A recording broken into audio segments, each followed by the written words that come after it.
Bismillahirrahmanirrahim. Assalamu alaikum dear students. I am Feroz Shah and you are welcome to my channel Physics with Feroz Shah. आज की ये जो video है ये first year physics chapter number 6 fluid dynamics की detailed summary with MCQs है। Students के काफ़ी रिक्वेस्ट के बाद ये वीडियो इसलिए रिकॉर्ड कर रहा हूँ क्योंकि ये चैप्टर इस साल सिलेबस में शामिल किया गया है आफ्टर 6-7 ईयर्स और स्टूडेंट्स ने इसको सही तरह नहीं पढ़ा। सो मैं कोशिश करूंगा कि इंशाल्लाह मेरी ये वीडियो आपके लिए चैप्टर 6 के सारे रिक्वायरमेंट्स ऑफ एमडीके सिलेबस पूरे करे अलॉन्ग विद एमसीक्यूज। मेरे साथ रहिएगा। स्टार्ट करते हैं।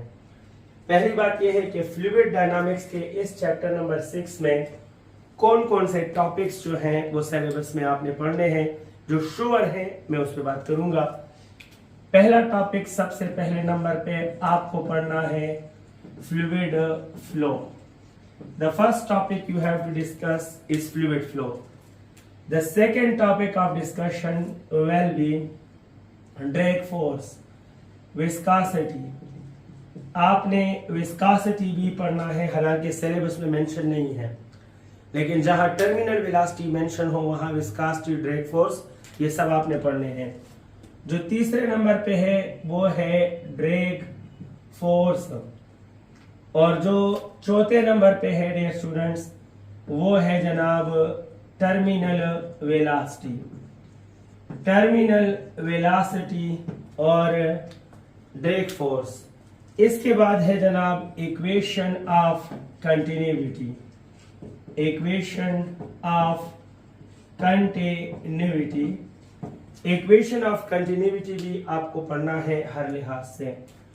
उसके बाद है जनाब बर्नौलीज इक्वेशन। तो बर्नौलीज इक्वेशन भी सिलेबस ऑफ चैप्टर 6 में शामिल है और एप्लीकेशन से इन्होंने सिर्फ एक उठाया है और वो है ब्लड फ्लो मीटर। अगर किसी स्टूडेंट के पास टाइम है तो वो बाकी एप्लीकेशन भी एक नज़र देख ले, अगर नहीं है तो कोई ज़रूरी नहीं है। ये वो टॉपिक्स हैं जो सिलेबस का हिस्सा है और ये आपने हर हाल में करने हैं। तो चलो स्टार्ट करते हैं डियर स्टूडेंट्स। और मैं आपको बताता हूँ कि फ्लूइड फ्लो के बारे में मेन बातें क्या हैं। What is meant by fluid flow. जब फ्लूइड के मॉलिक्यूल्स यानी गैस और लिक्विड में दोनों के किसी के भी मॉलिक्यूल्स, जब सारे मॉलिक्यूल एक डायरेक्शन में मूव करना शुरू करें, it is called fluid flow. तो फ्लूइड फ्लो के बारे में पहला पॉइंट क्या होगा? पहला पॉइंट होगा डियर स्टूडेंट्स द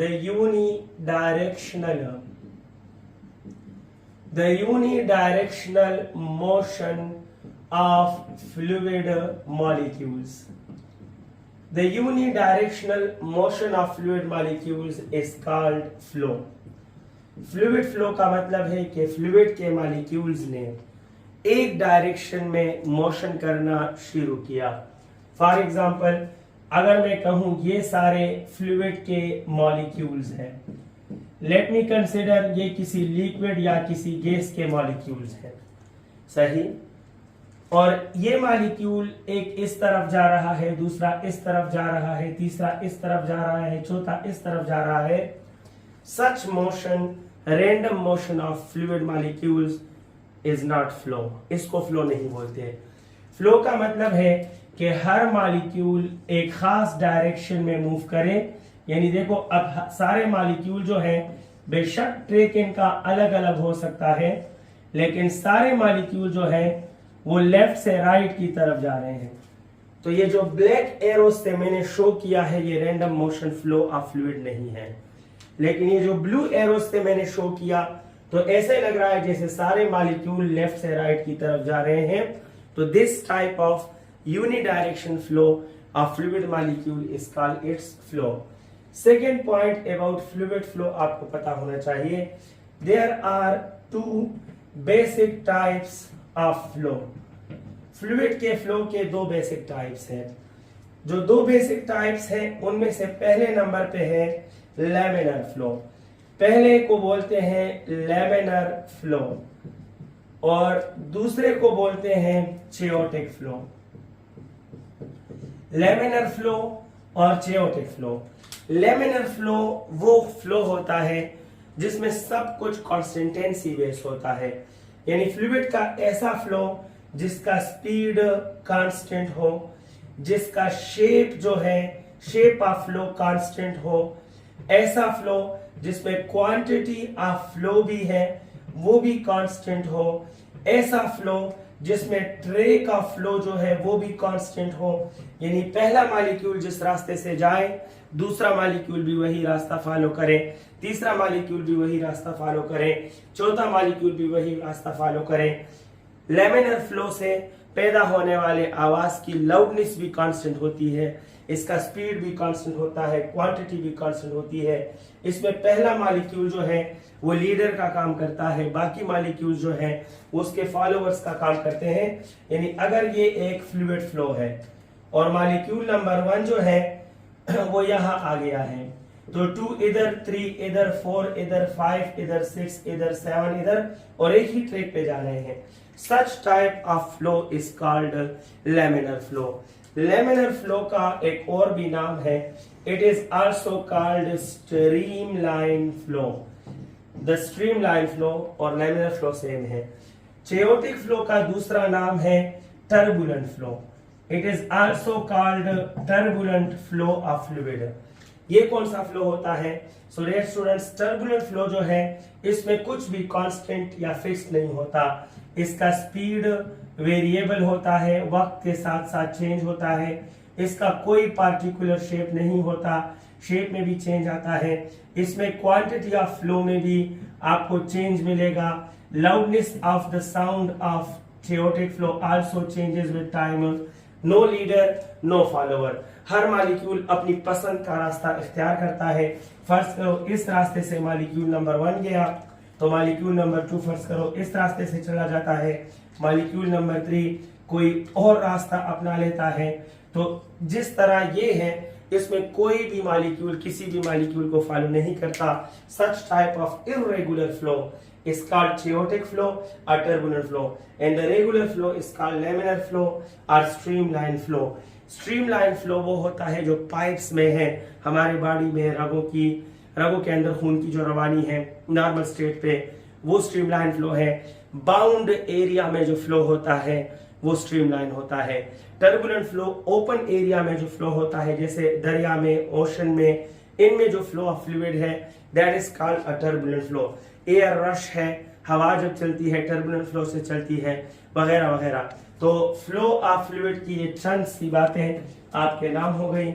अब मैं आपको सिलेबस में मौजूद दूसरे टॉपिक के बारे में कुछ मेन पॉइंट्स बताने वाला हूं। The second point is viscosity. So dear students, the second title of the syllabus of fluid dynamics is viscosity. What is viscosity? तो इसका जनावाला मैं तर्जुमा करूं तो विस्कोसिटी गाढ़ापन है फ्लूइड का। फ्लूइड जितना ज्यादा गाढ़ा होता है उतनी ही उसकी विस्कोसिटी ज्यादा होती है, यानी density. The dense fluid is called viscous fluid. Furthermore my dear students, इसको डिफाइन करोगे तो it is actually the opposition ability of fluid molecules. Fluid के मॉलिक्यूल्स का opposition, the opposition ability of fluid molecules for motions. किसी भी तरह के motions को अपोज करना, उनकी राह में रुकावट डालने की सलाहियत विस्कोसिटी बुलाते हैं। विस्कोसिटी का मतलब है कि ये एक रुकावट है फ्लूइड के मॉलिक्यूल्स का for any type of motion, it is called viscosity. अगर विस्कोसिटी रुकावट है तो आप समझ जाओ कि फ्लो ऑफ फ्लूइड जो है वो विस्कोसिटी के साथ इनवर्सली प्रोपोर्शनल होता है। विस्कोसिटी जितना गाढ़ापन ज्यादा होगा उस फ्लूइड का फ्लो उतना ही कम होगा, रिस्ट्रिक्टेड होगा, और जितना गाढ़ापन कम होगा उतना ही फ्लूइड ज्यादा फ्लो कर सकेगा। तो फ्लूइड का फ्लो विस्कोसिटी यानी गाढ़ेपन यानी रुकावट अपोजिशन एबिलिटी के साथ इनवर्सली है। फर्दर मोर ये बात याद रखें कि विस्कोसिटी की जो वैल्यू होती है, the value of viscosity of fluid जो है उसे ईटा इस सिंबल से जाहिर करते हैं और इस वैल्यू का नाम है coefficient of viscosity, coefficient of viscosity. और ये बात याद रखें कि कोएफिशिएंट ऑफ विस्कोसिटी डिपेंड करता है नेचर ऑफ फ्लूइड पर, यानी मुख्तलिफ फ्लूइड की विस्कोसिटी मुख्तलिफ है। हनी की विस्कोसिटी ग्लिसरीन से ज्यादा है और ग्लिसरीन की विस्कोसिटी वाटर से ज्यादा है। हर एक का अपना अपना गाढ़ापन है, ये उसके नेचर पे भी डिपेंड करता है। याद रखना विस्कोसिटी की जो वैल्यू है, विस्कोसिटी की value also depends upon temperature. Temperature के साथ विस्कोसिटी रिलेटेड है। लिक्विड्स के लिए टेम्परेचर के साथ अलग रिलेशन है और गैसेस के लिए अलग रिलेशन है। अगर आप लिक्विड की का टेम्परेचर बढ़ाओगे तो उसमें अपोजिशन की एबिलिटी कम हो जाती है, और अगर आप टेम्परेचर कम करोगे लिक्विड्स की तो इसकी विस्कोसिटी बढ़ जाती है। टेम्परेचर के साथ दो रिलेशन है। It is directly related in gases. याद रखना गैसेस का टेम्परेचर बढ़ जाए तो विस्कोसिटी बढ़ जाती है और गैसेस का टेम्परेचर कम हो जाए तो विस्कोसिटी कम हो जाती है। लेकिन टेम्परेचर का इनवर्स रिलेशन है, inversely related for liquids. Liquids का टेम्परेचर बढ़ेगा तो विस्कोसिटी कम हो जाएगी और लिक्विड का टेम्परेचर कम होगा तो विस्कोसिटी ज्यादा हो जाएगी। विस्कोसिटी गाढ़ापन है, ये फ्लो और मोशन की राह में रुकावट का दूसरा नाम है। ये इस ईटा से कोएफिशिएंट ऑफ विस्कोसिटी से ये डिनोट होता है। Furthermore dear students, viscosity के बारे में ये चंद बातें आप जान लें तो आगे सिलेबस के टॉपिक्स आपके लिए आसान है। नेक्स्ट जो है थर्ड नंबर पे I am going to talk about drag force. Drag force कौन सा फोर्स होता है? वो फोर्स जिसमें तीन बातें हों। पहली बात ये वो फोर्स है which is applied by fluid molecules, applied by fluid molecules। Fluid molecules जो फोर्स लगाते हैं किस पर लगाते हैं, ये तो एक पॉइंट था। ऑन मूविंग ऑब्जेक्ट, जब कोई ऑब्जेक्ट फ्लूइड के अंदर मोशन करता है तो फ्लूइड के मॉलिक्यूल उसके मोशन को रोकने के लिए जो फोर्स लगाते हैं that force is called drag force या विस्कस ड्रैग। और याद रखना अपोजिट इन डायरेक्शन, जो अपोजिट डायरेक्शन में फोर्स होता है, जिस फोर्स में ये तीन बातें हों उस फोर्स को ड्रैग फोर्स बोलते हैं। इसे विस्कस ड्रैग भी बोलते हैं, ड्रैग फोर्स भी बोलते हैं। एंड विस्कस ड्रैग या drag force is denoted by FD। क्या मतलब है इसका? तो my dear students let me consider, ये जो ग्रीन डॉट्स में ड्रॉ कर रहा हूं, फर्ज करें ये फ्लूइड के मॉलिक्यूल्स हैं। These are the molecules of fluid. और फ्लूइड के ये जो मॉलिक्यूल्स हैं, अगर मैं एक बॉडी ले लूं और इस बॉडी को फ्लूइड के अंदर मोशन दे दूं तो जैसे जैसे फ्लूइड के अंदर ये बॉडी मोशन करेगी तो जिस मॉलिक्यूल से ये टकराती है वो सारे मॉलिक्यूल मिलकर इस पर अपोजिट डायरेक्शन में फोर्स लगाते हैं। इन सारे मॉलिक्यूल का जो net force opposite direction of motion बनता है, this net force is called drag force. तो व्हाट इज ड्रैग फोर्स शाबाशी? It is the force applied by fluid molecules on moving object in opposite direction of its motion. The force is called viscous drag या drag force. Drag force का जो mathematical form है, वो mathematical form एक scientist ने derive किया था जिसका नाम था स्टोक्स, और इस mathematical form को स्टोक्स लॉ बोलते हैं। स्टोक्स लॉ के मुताबिक drag force जो होता है वो 6 pi eta RV होता है। It is the mathematical form of drag force, opposition का जो फोर्स है। याद रखना ये 6 pi spherical शेप के लिए है। अगर बॉडी का शेप स्फेरिकल हो तो 6 pi है, और अगर स्फेरिकल शेप ना हो तो फिर 6 pi के बजाय कांस्टेंट अलग अलग आता है। यानी this value constant depends upon shape of the body, but keep in your mind आपके कोर्स में सिर्फ स्फेरिकल शेप शामिल है। पूरे फ्लूइड डायनामिक्स में स्फीयर के सिवा और कोई शेप अलाउड या मौजूद नहीं है। ये जो है विस्कोसिटी है, coefficient of viscosity. It mean के जितनी विस्कोसिटी ज्यादा होगी इतना ज्यादा ड्रैग फोर्स लगेगा। सीधी सी बात है कि जितने ये मॉलिक्यूल भारी होंगे, गाढ़े होंगे, डेंस होंगे, उतना ही ये इस बॉडी को आगे मोशन करने नहीं देगा, यानी उसको रोकने के लिए फोर्स लगाने की सलाहियत भी ज्यादा होगी। और ये रेडियस है, ये बॉडी का रेडियस है, ये बॉडी है, इस बॉडी का रेडियस है, यानी जितनी बड़ी रेडियस का बॉडी मूव करेगा तो उस पर ज्यादा ड्रैग फोर्स लगेगा, जितनी छोटी रेडियस का बॉडी मूव करेगा उस पर कम फोर्स लगेगा। क्यों? क्योंकि बड़े रेडियस पर ज्यादा मॉलिक्यूल फोर्स लगाते हैं और छोटे रेडियस पर कम मॉलिक्यूल फोर्स लगाते हैं, तो रेडियस भी ज्यादा तो ड्रैग फोर्स ज्यादा। तीसरी बात ये इस बॉडी का स्पीड है, अगर बॉडी तेज मूव करेगी तो मॉलिक्यूल इस पर रोकने के लिए ज्यादा फोर्स लगाएंगे, बॉडी स्लो मूव करेगी तो मॉलिक्यूल इस पर कम फोर्स लगाएंगे। तो आप प्रैक्टिकली अपने सामने ही प्रूफ कर सकते हो। अपना हाथ यूं खोलें और इसको धीरे मोशन दें तो हवा के मॉलिक्यूल का आपके हाथ पर फोर्स बहुत कम होगा, आपको महसूस नहीं होगा। लेकिन अगर आप इसको तेज मोशन दें तो आपको अपने हथेली पर हवा के मॉलिक्यूल का लगाया गया ड्रैग फोर्स ज्यादा महसूस होगा। तो जितना मोशन तेज करते हो उतना मॉलिक्यूल की तरफ से रोकने वाला ड्रैग फोर्स ज्यादा होता है, जितना मोशन बॉडी का स्लो होगा उतना मॉलिक्यूल की तरफ से लगने वाला ड्रैग फोर्स भी कम होगा। ड्रैग फोर्स के चंद बातें आपने सीखी, किस चीज पे ये डिपेंड करता है, किस चीज पे ये डिपेंड नहीं करता, वो बातें आपने सीखी।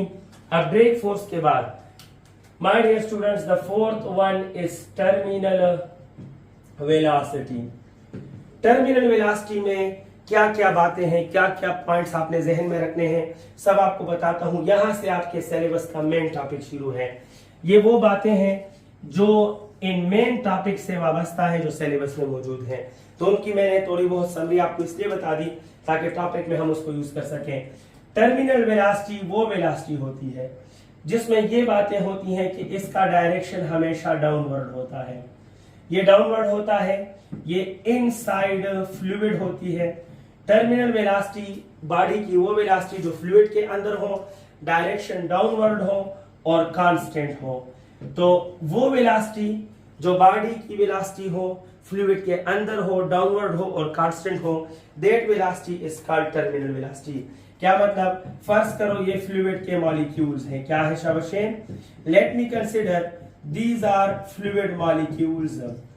और ये फ्लूइड मॉलिक्यूल्स हैं, ये जमीन का सरफेस ले लेते हैं। फर्ज करो ये बॉडी इस फ्लूइड में यहां पर है और यहां से ये नीचे जा रही है, तो इसकी ये वेलोसिटी टर्मिनल वेलोसिटी कब होगी? पहली बात कि इस वेलोसिटी में ये किधर है? आप कहें सर फ्लूइड के अंदर है, तो इनसाइड फ्लूइड। इसका डायरेक्शन किस तरफ है? डाउनवर्ड। लेकिन अगर ये कांस्टेंट नहीं होगी तो ये आम वेलोसिटी है। लेकिन जैसे ही डाउनवर्ड वेलोसिटी फ्लूइड के अंदर, डाउनवर्ड वेलोसिटी जैसे ही क्या हो जाए, जैसे ही ये कांस्टेंट हो जाए, उस वक्त इस वेलोसिटी का नाम रखा गया है terminal velocity. So dear student, terminal velocity का ये एक idea. Terminal velocity is denoted by vt। इसका सेकंड पॉइंट ये है कि what is the condition of terminal velocity, यानी बॉडी में टर्मिनल वेलोसिटी कब आएगी? When a body will gains it terminal velocity. तो इसकी बहुत आसान और छोटी सी शर्त है। टर्मिनल वेलोसिटी तब आती है जब बॉडी पर लगने वाला ड्रैग फोर्स उसके वजन के बराबर हो जाए। When drag force become equal to weight of the body, the velocity of the body will be terminal velocity. जैसे ही ड्रैग फोर्स और वेट बराबर हो जाए, सीधी सी बात है कि वेट नीचे है, ड्रैग फोर्स ऊपर है, जब दोनों बराबर हो जाए तो फोर्सेस कैंसिल हो जाते हैं और जब नेट फोर्स जीरो हो जाता है तो बॉडी जिस वेलोसिटी में भी हो, वो फर्स्ट लॉ ऑफ न्यूटन के मुताबिक वो अपनी वही वेलोसिटी आगे जारी रखती है और वेलोसिटी कांस्टेंट रह जाती है। तो when the velocity of body will be terminal when the drag force on the body is become equal to the weight of the body. जब ड्रैग फोर्स और वेट आपस में इक्वल हो जाते हैं तो डियर स्टूडेंट्स फिर वो टर्मिनल वेलोसिटी अडॉप्ट कर लेता है। इस इक्वेशन से हम इसके मैथमेटिकल फॉर्म भी डिराइव कर सकते हैं। मैथमेटिकल फॉर्म ये है कि याद रखना टर्मिनल वेलोसिटी का इसमें वैल्यू पुट करो 6 पाई ईटा आर वी और mg, ऑपरेट करो तो आपको पहला फार्मूला मिलेगा mg divide by 6 pi eta r. It is the first equation of terminal velocity. इसमें mass of the body, gravitational acceleration, spherical shape of the body, viscosity of fluid, radius of the body. और आप देख रहे हो कि अगर आपको question में मासेस वगैरह दिए हो तो टर्मिनल वेलोसिटी और रेडियस ऑफ द बॉडी के दरमियान इनवर्स रिलेशन है, याद रखना। फर्दरमोर अगर हम मास की जगह डेंसिटी मल्टीप्लाई बाय वॉल्यूम, जानते हो ना, mass is equal to density multiply by volume, अगर हम उसको ऑपरेट करें, वॉल्यूम की जगह 4/3 पाई आर क्यूब पुट करें क्योंकि स्फीयर है, और सॉल्व करें तो आपको टर्मिनल वेलोसिटी का एक और फार्मूला मिलेगा 2/9 rho mean density by eta r square और जी। तो आप देखिए टर्मिनल वेलोसिटी का रेडियस ऑफ बॉडी के साथ दो रिलेशन है। यहां आप देख रहे हो कि इसका इसके साथ इनवर्स है, लेकिन यहां देख रहे हो कि स्क्वायर ऑफ रेडियस के साथ इसका कौन सा रिलेशन है, direct. But keep in your mind conditions जुदा जुदा है। यहाँ मास of the body is involve और यहाँ density of the body is involve. यहाँ इस इक्वेशन में रो डेंसिटी ऑफ बॉडी है, ये विस्कोसिटी ऑफ फ्लूइड है, ये रेडियस ऑफ बॉडी है। तो अगर मैं कहूं दो डिफरेंट बॉडीज हैं और उनमें एक की डेंसिटी इतनी है, दूसरी की डेंसिटी इतनी है, तो फिर इस दौरान जब क्वेश्चन में डेंसिटीज वाइज फर्क हो तो आप direct relation with R square इस्तेमाल करोगे। और अगर मैं कहूं टू डिफरेंट बॉडीज हैं और सेम डेंसिटी के हैं, लेकिन एक का मास कम है एक का ज्यादा है, तो जब डेंसिटी सेम दे दूं और मास डिफरेंट दे दूं तो फिर आपने टर्मिनल वेलोसिटी और रेडियस के दरमियान इनवर्स रिलेशन इस्तेमाल करना है। टर्मिनल वेलोसिटी के एमसीक्यूज किस तरह आते हैं डियर स्टूडेंट्स, तो मैं आपके लिए यहां से एमसीक्यूज की इब्तिदा करता हूं।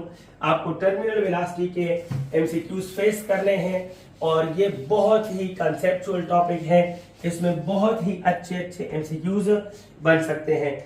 जो सबसे ज्यादा वायरल एमसीक्यूज है, जो कई बार पास्ट पेपर की जीनत भी बना है, उसका एक शॉर्ट फॉर्म भी आपको बताता हूं, और वो ये है that if the terminal speed of a drop of a raindrop is 10 meter per second, what will be the terminal speed if 8 drops combine. अगर 8 ड्रॉप्स कंबाइन हो जाएं तो टर्मिनल स्पीड क्या होगी। याद रखना 8 ड्रॉप्स कंबाइन का ये क्वेश्चन आपके एक्सरसाइज में एमसीक्यू नंबर 3 में भी है, न्यूमेरिकल नंबर 3 में भी है, न्यूमेरिकल नंबर 5 में भी है, आप चेक कर सकते हैं। तो इसलिए ये कई बार टेस्ट में भी आ चुका है। Option A, it will be 40 metre per second, option B, it will be 10 metre per second, option C, it will be 2.5 metre per second, और option D, none of these. तो याद रखिए डियर स्टूडेंट्स, इस question का मतलब है कि एक ड्रॉप हो तो इसकी terminal speed 10 metre per second होती है। अगर इसी तरह के 8 ड्रॉप्स आप इसमें कंबाइन हो जाए, if 8 drops combines to form a single drop, तो फिर इसकी टर्मिनल वेलोसिटी क्या होगी। जब 8 ड्रॉप्स कंबाइन हो जाए तो याद रखना terminal velocity will become 4 times. It is a short answer, derivation भी है, बट डिराइवेशन कहां तक करोगे, 8 ड्रॉप्स का क्वेश्चन कई बार आ चुका है, तो आप 8 ड्रॉप्स के लिए याद रखें कि जब 8 ड्रॉप्स कंबाइन होंगे तो terminal velocity will become 4 time. अगर ये 10 हो तो 4 टाइम मीन ये 40 हो जाएगा, अगर ये 20 है तो ये 80, अगर ये 100 है तो ये 400। लिहाजा the correct option is option A, option A ठीक है। अगर आपके जहन में ये आता है कि सर ये हम कैसे सॉल्व करेंगे कि ये 4 टाइम है, तो माय डियर स्टूडेंट्स याद रखना इस एक ड्रॉप का रेडियस आर और एक ड्रॉप का रेडियस का वॉल्यूम वी, तो इसका जो रेडियस है वो आर डैश और वॉल्यूम वी डैश। लेकिन कितने ड्रॉप्स है मैं साबित करने जा रहा हूं, कि इसलिए कर रहा हूं प्रूफ ताकि अगर क्वेश्चन में आ जाए 6 drops combine, 4 drops combine, 2 drops combine, तो आप ये मेथड इस्तेमाल कर सको। हर बार ये 4 टाइम्स नहीं होता, सिर्फ 8 टाइम्स के लिए मैंने आपको शॉर्ट फॉर्म बताया 4 टाइम। आम ड्रॉप्स हो तो कैसे सॉल्व करोगे, तो याद रखना वी डैश जो है यानी 8 ड्रॉप्स का वॉल्यूम 8 टाइम्स ऑफ वी होगा, 8 टाइम्स ऑफ वी होगा। फर्दर मोर गौर से देखें, ये होता है 4/3 पाई आर डैश क्यूब, ये है 8 और ये 4/3 pi R cube, 4/3 pi cancel, तो आर डैश का क्यूब इज इक्वल टू, ये 8 क्यूब 2 क्यूब होता है या नहीं, it is equal to R cube. तो टेकिंग क्यूब रूट लेने से 1/3 ये कैंसल, तो नया radius is equal to 2 times of old radius. 2 time radius हो गया।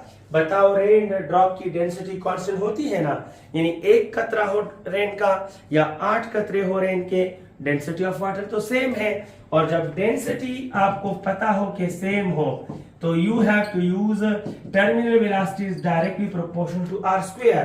तो देखो 8 ड्रॉप्स कंबाइन हुए तो रेडियस डबल हुआ, तो अगर डबल को हम इधर पुट करेंगे तो 2 स्क्वायर इसको क्या बना देगा, 4 बना देगा। लेकिन अगर मैं कहूं 6 ड्रॉप्स कंबाइन तो यहाँ 6 पुट करके यही सोल्यूशन करना, 4 ड्रॉप्स कंबाइन तो 4 पुट करके सोल्यूशन करना, 10 ड्रॉप्स कंबाइन तो 10 पुट करके सोल्यूशन करना, उसके मुताबिक आंसर सेलेक्ट करना। अब तक मैंने 6 ड्रॉप 4 ड्रॉप्स का क्वेश्चन नहीं देखा, जब भी आया है तो 8 ड्रॉप्स कंबाइन का क्वेश्चन आया है। ये टर्मिनल वेलोसिटी से रिलेटेड हमारा पहला क्वेश्चन है।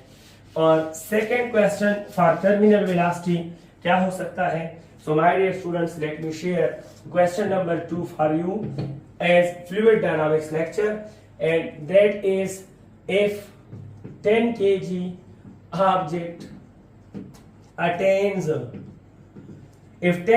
object attains 100 meter per second terminal speed in air, what will be the drag force? तो बता दीजिए कि ड्रैग फोर्स क्या होगा। सो आप कहेंगे option A, option B, option C और option D. Option A, it will be 1000 Newton, it will be 20,000 Newton, it will be 2000 Newton, and my dear students, it will be 100 Newton। अब आप सोचोगे sir ये कैसा question है, आप तो drag force मांग रहे हो, टर्मिनल वेलोसिटी दिया है, टर्मिनल वेलोसिटी के फार्मूले में तो कोई ड्रैग फोर्स नहीं है। लेकिन हर बार फार्मूले से क्वेश्चन नहीं आता, कंडीशन से भी आ जाता है। As according to the condition of terminal velocity हम जानते हैं, गौर करें प्लीज, हम जानते हैं कि drag force is equal to weight on the body. जब भी बॉडी टर्मिनल स्पीड तक जाएगी तो ड्रैग फोर्स वेट के बराबर होगी। And dear students, drag force is equal to mg। Mass कितना है 10 और g की वैल्यू भी 10 ले लो, it mean the maximum drag force. याद रखना, जो ड्रैग फोर्स वेट के बराबर होता है ये मैक्सिमम ड्रैग फोर्स होता है। मैंने वैसे भी टर्मिनल स्पीड कहा, तो टर्मिनल स्पीड के दौरान जो ड्रैग फोर्स होता है वो मैक्सिमम होता है और मैक्सिमम ड्रैग फोर्स वेट के बराबर होता है। लिहाजा 10 10s are 100 and the correct option is option D. ठीक है, हम नेक्स्ट क्वेश्चन की तरफ जा रहे हैं और मेरा नेक्स्ट क्वेश्चन आपके लिए क्या है? For the terminal speed, for the terminal velocity, my question number 3 is, what will be the question number 3? So let me explore. And dear student, question number 3 will be that two objects of same radii, same densities,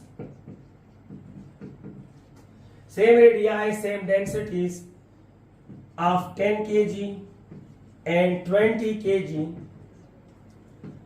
are dropped from certain height. The ratio of their terminal speed, उनके terminal speeds का ratio क्या होगा? 1:1, 1:2 और 2:1 और option D none of these. तो गौर से देखिएगा, क्वेश्चन में कहा कि सेम रेडियाई सेम डेंसिटीज, लेकिन क्या डिफरेंट है? मासेस डिफरेंट है। सो आई थिंक आप समझदार हैं, समझ गए कि सर टर्मिनल वेलोसिटी के लिए इस बार इक्वेशन इस्तेमाल होगा mg divide by 6 pi eta r। अब गौर से देखें, मुलाहिजा करें माय डियर स्टूडेंट्स, ये सेम डेंसिटीज अगर हटा भी दो dear students, if I remove this same densities तो भी कोई फर्क नहीं पड़ता। मासेस बेस्ड क्वेश्चन है और रेडियाई सेम लिए गए हैं, तो मास डिफरेंट रेडियाई सेम, कोई इशू नहीं है। अच्छा देख लेते हैं, terminal velocity mg bye 6 pi eta r, ये आप देख रहे हो। तो आप कहें सर 6 पाई तो दोनों के लिए सेम है, रेशो में इग्नोर करो। विस्कासिटी दोनों के लिए सेम है, एक ही फ्लूइड में गिरा है, इग्नोर करो। सेम रेडियस मीन के रेशो में आर भी कैंसिल हो जाएंगे, मत लीजिएगा। जी भी दोनों के लिए सेम है, but it mean the question is based on the terminal velocity is directly proportional to mass of the object. लिहाजा terminal velocity of 1 divided by terminal velocity of 2 will be the ratio of m1 and m2.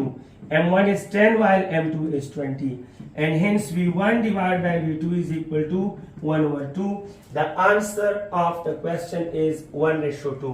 Furthermore, another question of terminal velocity, question number 4, और आपके लिए मेरा question number 4 है, और ये है जनाब कौन सा स्टेटमेंट ट्रू होगा। Question number 4, two